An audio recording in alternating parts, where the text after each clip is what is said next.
Well, quite a lot of our time at the moment on Prime Time is spent dealing with our economic woes. It's pretty devastating to see how the recession can affect all areas of our lives. One seriously worrying consequence of the downturn is the increase in domestic violence. Apparently that always happens at times of economic hardship. So why is this? And is it short-sighted to be cutting back on services in this area? Adele McAllister has this report.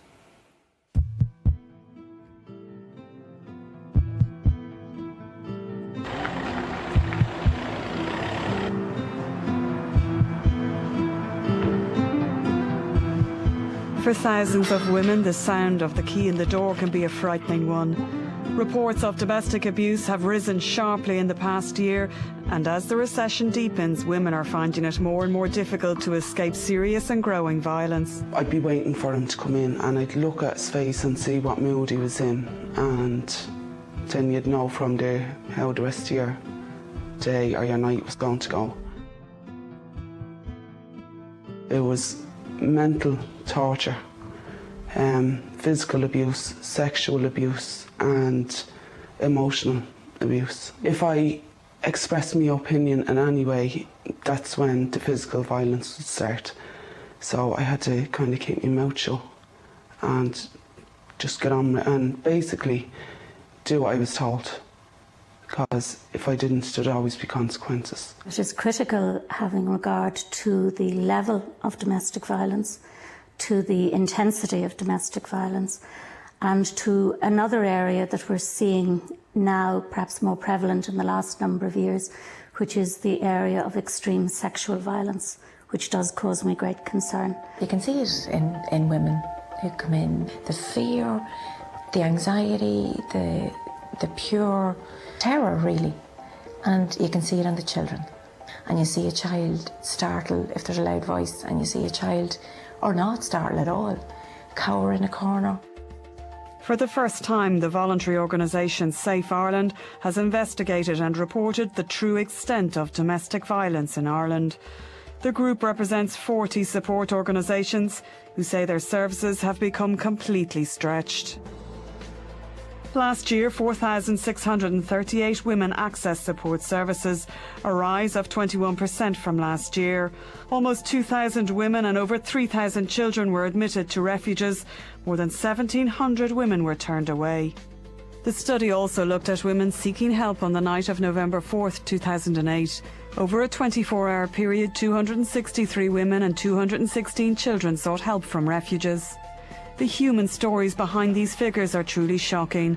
Last week, Primetime visited Women's Aid in Dundalk. The 5-family refuge was beyond capacity with 6 women and 11 children. Over the weekend, 2 women sought help and could not be accommodated. Last year, the refuge had to turn away 242 women. Claire spent over a decade in a violent relationship. She eventually went to a women's refuge, but not before she suffered serious injury. My arm was twisted. I had bruises everywhere.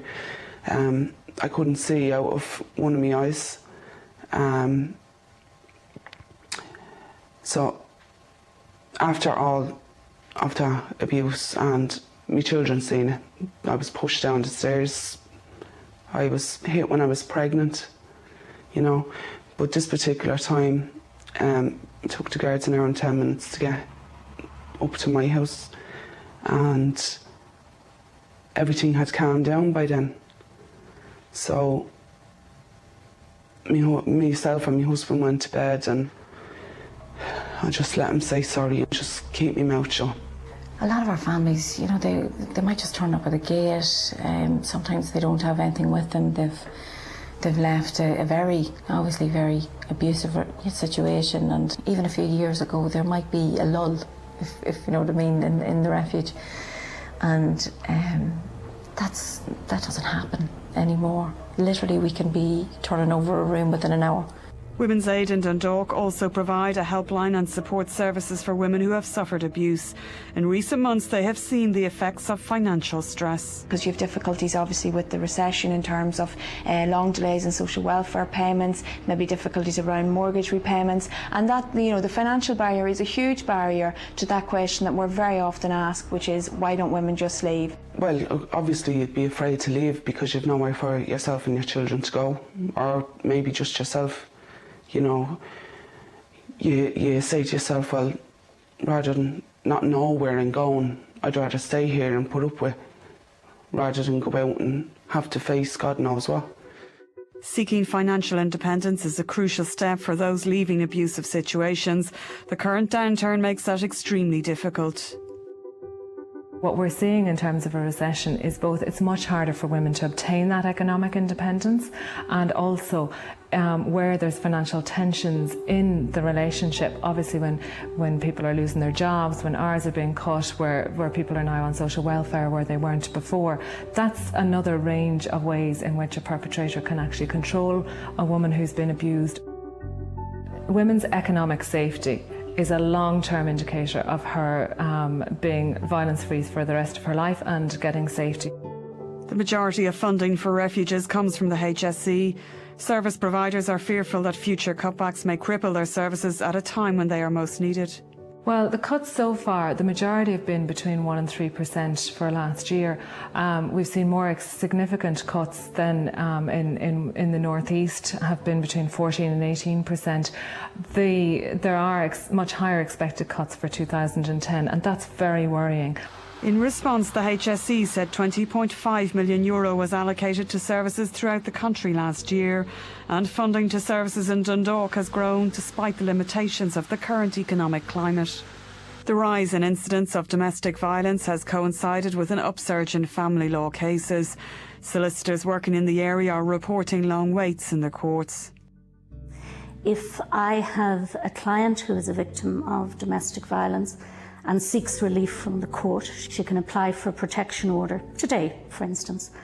And that is an interim order to carry her over until the hearing of the action. The dates that are now being given out in Dolphin House for the hearing of such an action are the 12th of January 2010. And that is utterly unacceptable for people that are living in such an abusive situation. There's very obvious dangers to it, number one.